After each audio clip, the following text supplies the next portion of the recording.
রিয়া, চলো তোমাকে নামিয়ে দিয়ে আসি।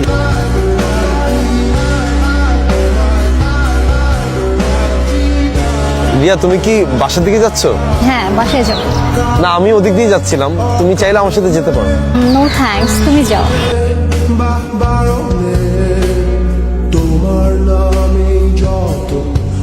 রিয়াকে অনেকদিন যাবত দেখতেছি না। ওর সাথে তো আজকে কথা হলো, ও মনে হয় একটু সিক, কিছুদিন ক্লাস অ্যাটেন্ড করতে পারবে না। আজকে আমি আবারও তোমার বাসার সামনে দিয়ে যাচ্ছি, চলো না আজকে একসাথে যাই। যাবা? চলো। আচ্ছা রিয়া, তুমি কি তোমার সিকনেসটা নিয়ে খুব প্যারা খাচ্ছ না? আরে না, ইটস ওকে।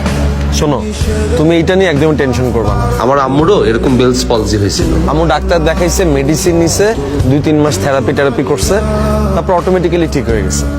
আই নো এটা ঠিক হয়ে যাবে, কিন্তু এই প্রবলেমটা আমার ভালোই হয়েছে, অনেক কাছের মানুষকে চিনতে পারছি। হ্যালো এভরিওয়ান, আজকে আপনাদেরকে ছোট্ট একটা ভালোবাসার গল্প বলবো। হয়তো আপনারা বোর হবেন না। আমার এখনো মনে আছে, আমার ক্যাম্পাসে প্রথম দিন প্রথম ক্লাস, অদ্ভুত মায়াবী এক মানুষকে দেখলাম। আমি সব সময় তার সাথে কথা বলতে চাইতাম, কিন্তু কখনোই তার সাথে কথা বলবার সুযোগ হয়ে ওঠেনি। তাই তো আমার মনের কথাগুলো নোটস আকারে তার কাছে পৌঁছে দিতাম। মানুষটির সাথে হঠাৎ করে আমার বন্ধুত্ব হয়ে গেল, কিন্তু আমি কখনোই তাকে শুধু বন্ধু মনে করিনি।